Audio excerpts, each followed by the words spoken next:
I dealt 4 hands before I remembered nobody was coming. Sat right there at my own kitchen table, cut the deck the way I have cut it 1,000 times, and had 3 piles going before it caught up with me.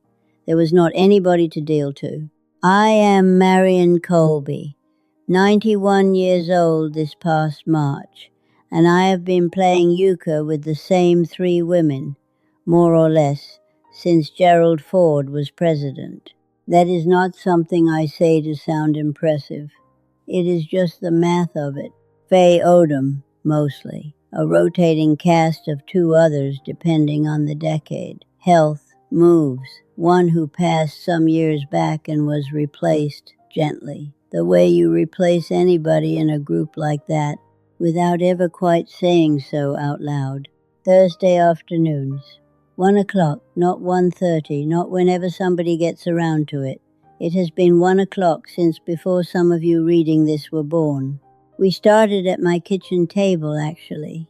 This one, this same yellow formica that Walter always said he was going to replace and never did. Then it moved to Faye's for a long stretch, on account of her house being easier to get to for the woman who used to drive us all. Then back to mine for a few years, when my hip was better and I could still manage the coffee tray without setting it down twice on the way. Faye's again after that. It has traveled around this town like a slow, friendly weather system for almost 50 years, and I have never once, not one single Thursday that I can remember, not known where I was supposed to be until 3 weeks ago. I should say what this game actually is, because it is easy to hear card game and picture something smaller than it was. It was where I found out Carol Ann's husband had his surgery moved up, back before it was moved up a second time and then, thank God, canceled altogether. It was where Ruth cried, once, over nothing to do with cards at all. I never did learn what it was about, and I did not ask, because that is not how it worked between us. None of us told her to explain herself.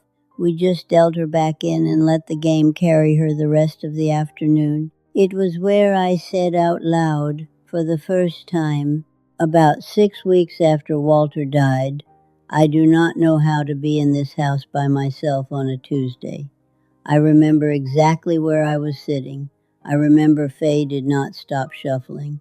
She just said, well, it is not Tuesday, it is Thursday, and dealt the hand, and that was the whole of the comfort, and it was enough.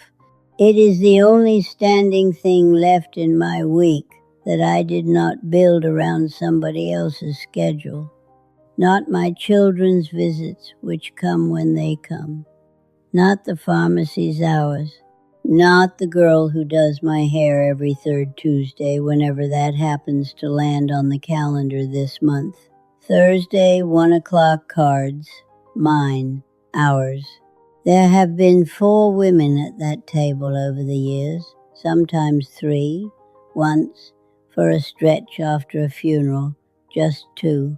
Faye Odom I have known since 1968. She moved in 3 streets over the same spring. Russell started kindergarten, and she introduced herself by telling me my hedge needed trimming, which is about as much hello as Faye has ever needed. She is loud where I am quiet, and she has never, in 50-some years, asked my permission before telling me exactly what she thinks of a decision I have made. I have loved her the whole time anyway, so you will understand why it took me a minute, 3 weeks ago, to understand what I was looking at. It started with nothing. That is usually how these things start. Nothing, and then a week of nothing, and then you are standing in your own kitchen holding a phone that did not ring. Faye usually calls Wednesday evening, just to confirm. It is more habit than necessity at this point. We have done this so long, neither of us needs reminding, but she calls anyway, and I always thought that was a kindness, her calling. A Wednesday night voice telling you tomorrow is still tomorrow. Sometimes we talk 20 minutes about nothing at all. her knees, my hip, whichever one of our children called last and what they wanted. 3 weeks ago, Wednesday, she did not call. I did not think much of it. Faye forgets things now the same as I do. We are both 90 and something, and I told myself she had gotten tied up with one of her grandsons or fallen asleep in her chair with the television on, which she does more than she will admit and denies every single time I mention it. I set out my good sweater for Thursday anyway, the gray one, because Faye's dining room runs cold. I put my card deck by the door, the same deck I have had 11 years, soft at the corners now, MC, written in pencil on the box in handwriting so old I do not recognize it as mine anymore. Thursday came. 1 o'clock came. I sat by the window a while, the way you do when you are only half admitting to yourself that you are watching for a car. 1:15 came. Nobody came for me. Here is the part I want to be honest about, because it would be easy to make myself sound braver than I was. I did pick up the phone. Thursday night, once it was too dark out to keep telling myself a car might still turn up the drive. I dialed 6 of the 7 numbers of Faye's line before I set the receiver back down in its cradle. I could not tell you exactly why I stopped at 6. I told myself I did not want to sound like I was checking up on anybody. What I did not want, if I am honest, was to hear an answer I was not ready for yet. So I did not finish the call. Not that night, not Friday. I sat with it instead. I turned it over, told myself 6 different stories about where the mix-up had happened, and every single one of those stories put the blame on me. Maybe I had written the wrong week down on the calendar by the phone. Maybe there had been a call I had missed and forgotten, the way I forget things now, the way everybody my age is watched for forgetting things. And I did not want to be the reason people started watching me that way. That is its own kind of arithmetic when you get old. You start doing the math on which mistakes are allowed to be somebody else's and which ones you had better claim yourself, quietly, before anyone else claims them for you. I straightened the calendar by the phone that afternoon, though nothing on it needed straightening. I have gotten very good at that arithmetic. I am not proud of how good. So I did not call. I did the crossword Thursday afternoon instead, sitting at a table set for 4 with 3 chairs empty, and told myself it was probably nothing. I did it again the next Thursday too, because by then it had happened twice, and twice felt too far along to still be a misunderstanding, and I did not have the first idea what to do with that. My son Russell called that second Friday, the way he does most weeks now since the business with the basement got sorted out between us. It is a shorter call than it used to be, a little more careful on both ends, but a call all the same. He asked how my week had been. I told him fine. I did not mention the empty Thursdays. I do not know why exactly, except that some things feel too small to hand to your own son over the telephone, and too large to say out loud and have turn out to be nothing after all. Diane called that same weekend too, Sunday, about something else entirely, wanting to know if I had made my 6-month appointment with Dr. Feldstein yet. And when I said not yet, she said, well, would I like her to just go ahead and call and set it up herself, save me the trouble? I said no, I would manage it. She said it was not any trouble, really. She was already going to be on the phone with her own doctor's office anyway. I said I would manage it a little firmer the second time, and she let it go, the way Diane does when she has decided not to push a thing past 2 tries. I sat with the phone in my lap a while after we hung up, turning that over. Diane deciding to just handle a thing for me, quietly, to save me the trouble, meaning every bit of it kindly, I have no doubt of that, was close enough to what Faye had done that I did not much care for how familiar it felt. I made the appointment myself Monday morning. I do not know that it proved anything to anybody but me. It felt like it mattered anyway. It was not nothing. It just was not mine to find out on purpose. It came in sideways, the way most true things do. My granddaughter Emily stopped by that Saturday. She does that most weekends, checks on me under the heading of just passing through, which we both know is not really true, and I let her keep saying it because it cost neither of us anything. She had young Colby's school things in a bag on my counter, dropping them off on her way somewhere, and she poured herself coffee and sat across from me the way she always does, scrolling through her telephone with one hand and talking with the other. "Oh," she said, not even looking up, "Faye's group looks like fun. Is that a new house?" I said, "What group?" She turned the phone around. There it was. A photograph posted that Tuesday. 4 women around a card table I did not recognize, in a dining room I did not recognize, with a caption that said something like Times Girls Day, New Digs. "Look how nice we clean up." Faye and Ruth, and a woman I half knew from church, and a 4th chair with someone in it I had never met in my life. I looked at that photograph longer than I needed to. Emily was still talking. Something about the new house belonging to Ruth's daughter, out past the county line, bigger kitchen, better parking, is not that convenient, and I heard maybe half of it because I was doing the math on the date instead. 2 Thursdays before the one I had sat waiting for. They had already moved before I ever missed my first one, which meant somebody had known going into that Wednesday when Faye did not call, exactly where Thursday's game was happening, and exactly who was not invited to it, and had decided the kindest thing was simply not to mention it at all.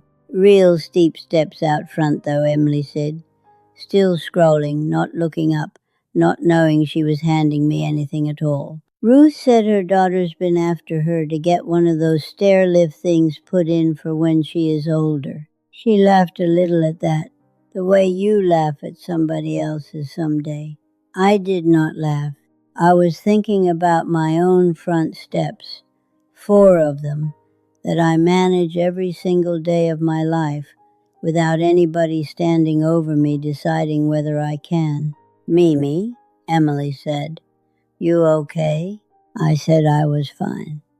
I got up and refilled her coffee, even though it was not empty, just to have something in my hands that was not that telephone. I did not say anything else about it that day, because I did not trust what would come out of my mouth if I opened it right then. And Emily has enough on her plate without carrying her grandmother's card table troubles home to her mother. I want to tell you I called Faye that same night, sharp and clear, and said my piece. I did not. I sat on it 2 more days, the way I sit on most things now, not out of patience. I do not have the patience I used to. It wears thin faster than it did. But because I have learned that what comes out of you in anger and what comes out of you once you have had time to actually feel a thing are 2 very different sentences, and I only wanted to say one of them. Sunday, I did not sleep well. Lay there in the dark, running through 50 years of Thursdays like a woman counting something she is afraid to lose count of. This house, then Faye's, then this house again, then Faye's, faces coming and going around that table. Ruth's mother, who played with us a season before she got too sick. A neighbor from the old days whose name I had to reach for and could not quite catch. Somewhere around 2 in the morning, I got up and stood in the kitchen doorway a minute, no lights on, just to look at the table sitting there in the dark, empty, same as it had been the last 2 Thursdays.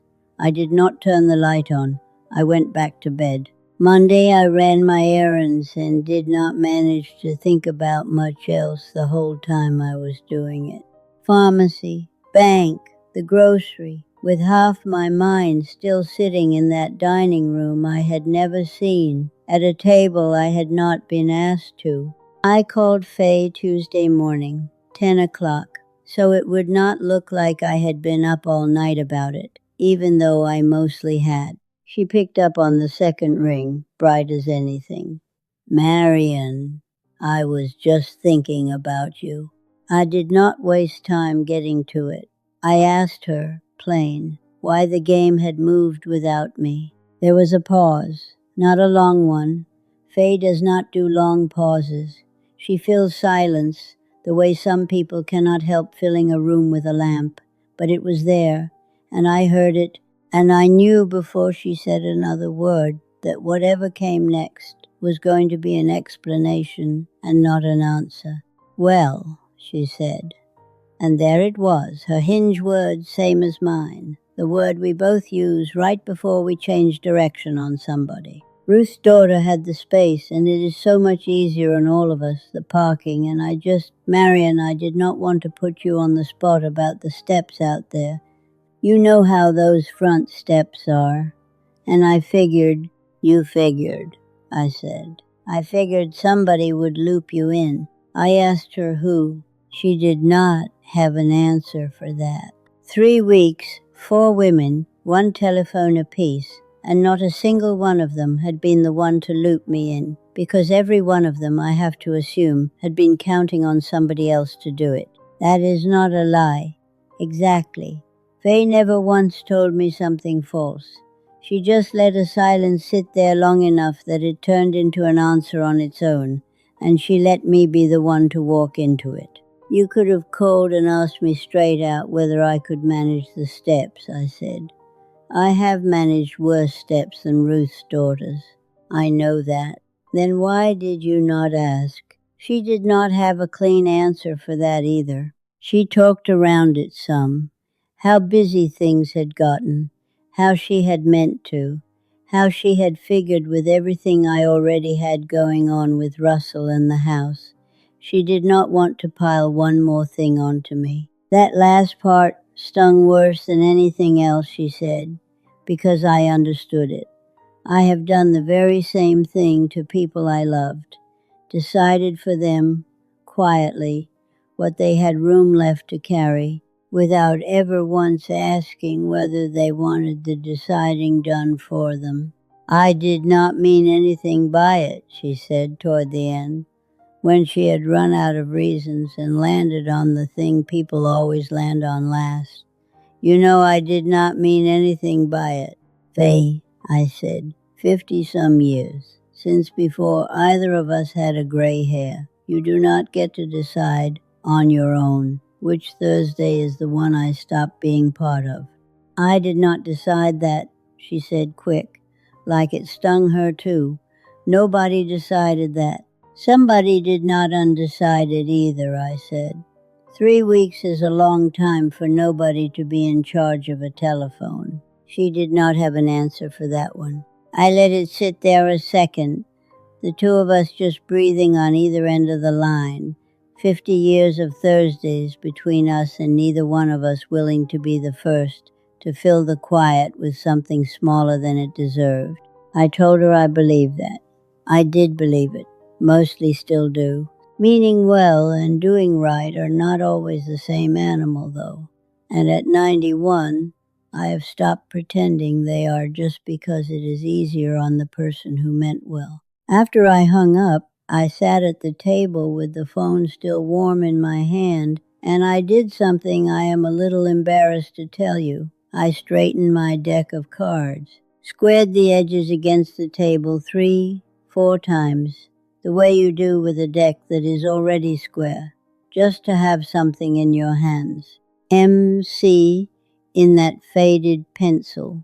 I have had that box since 1975. The year I bought it at the fabric shop with my own wages, back when Mrs. Howren still had me minding the register on Saturdays. That deck has outlasted a husband.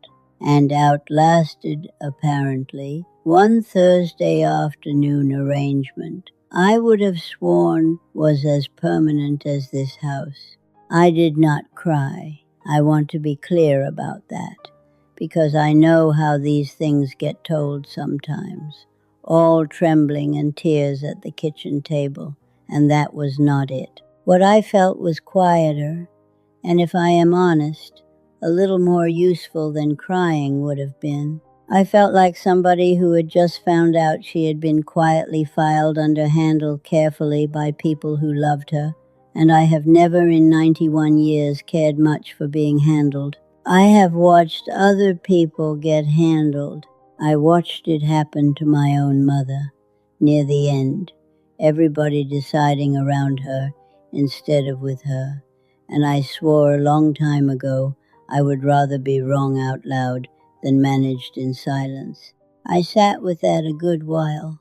The refrigerator hummed. Somewhere down the road, a dog I do not recognize the bark of anymore was going on about something. I thought about calling Faye back and saying all the sharper things I had not said the first time.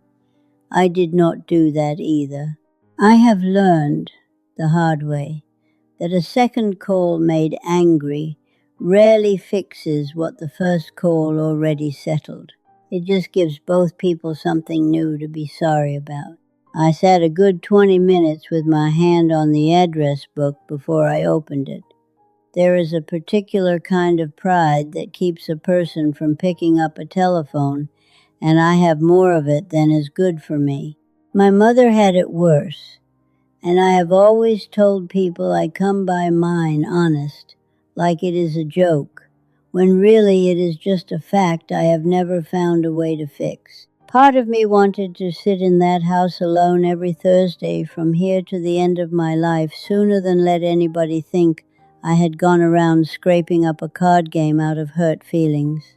I sat with that part of myself a while, and then I set it aside, because there is a difference between pride and good sense, and I have buried enough people who confuse the two. I got my little address book out of the kitchen drawer, the real one, paper. I have never trusted my memory with numbers the way some people trust their telephones, and I called Carol Ann. Carol Ann was not in that photograph. Carol Ann's knees have kept her home more Thursdays than not this last year or two, and I think that is half of why nobody thought to loop either of us in. We had both gone a little invisible to the group's Thursday math, her from her knees and me from my steps, two women quietly subtracted for reasons nobody bothered to check on before subtracting us. I asked her if she would like to play cards at my house this Thursday, just the two of us, to start. My kitchen table, 1 o'clock, same as it has always been, same yellow Formica Walter never did get around to replacing. She was quiet a second. Then she said, "Well, it is about time somebody asked me." I laughed longer at that than the joke really called for. It felt good laughing in that kitchen. I had not done it in 3 weeks, not really. I called one more person after that, a woman named Alice, down the road, not from the old group at all. I have known her to wave at across our 2 front yards for going on 9 years, and never once sat across a card table from her.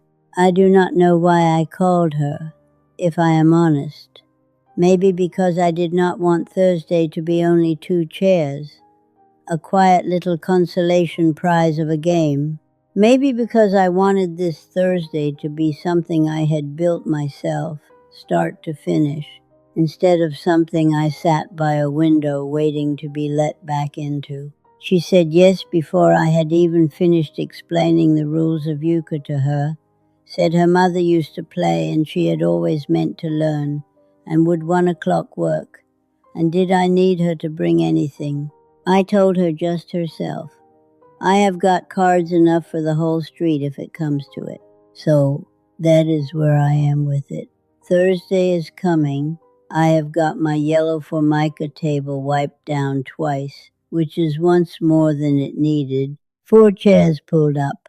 Mine, Walter's old one that nobody sits in. but that I keep at the table anyway, because taking it away always felt like a decision I was not ready to make. One for Carol Ann, one for Alice. I put a folded dish towel under one leg of Walter's chair years ago. It wobbles on this floor, and I never have gotten around to fixing it properly, and I do not suppose I ever will now. The phone rang while I still had that dish towel in my hand. Carol Ann. Her knee had swollen up sometime in the night, she said, and she did not know yet whether it would let her manage the car, let alone the 2 steps up onto my porch. She was sorry. She hoped I understood. I told her I did understand. I have had my own knees, my own steps, my own Thursdays, where the body simply will not cooperate with the plan you made for it. But I sat there with the phone in my hand a minute after we had hung up, looking at that second chair, and felt the whole thing go a little thin under me. Well, I thought, maybe it is Alice and me then. Maybe it is just me. I made a full pot of coffee I did not need to make yet. 4 cups worth for a game that might only draw 1, just to have the smell of it filling up the house. Got out the good cups, the ones with the thin gold rim that I usually save for people I am trying to impress, which struck me as a strange thing to be doing for a woman I have waved at 9 years, and a friend who might not make it up my porch steps at all. And then it did not strike me as strange at all. I have got my deck out, MC. Still readable if you know to look for it and hold it to the light right. I shuffled it twice already, just for something to do with my hands, and put it back down square. I did not call Faye to invite her. I am not saying I never will. I am saying not yet, and I am not going to explain that part any further than I just did, because I do not fully understand it myself, and I have decided at 91 I am allowed to leave a few things unexplained, the same as everybody has been leaving unexplained to me. 1 o'clock is still an hour and 40 minutes off as I sit here telling you this. I do not know for certain that Alice will remember. I do not know if Carol Ann's knee will change its mind before 1 o'clock, the way knees sometimes do. I do not know much for certain these days, if I am honest with you, and I have stopped expecting to. The phone rang again just now, while I had the deck in my hand. I looked at it a second, sitting there on the counter, lit up and buzzing. I did not get up for it. I dealt the hands anyway. 4 piles, face down, squared up neat against the yellow formica, waiting on whoever comes through that door, or picks up that telephone, once I am good and ready.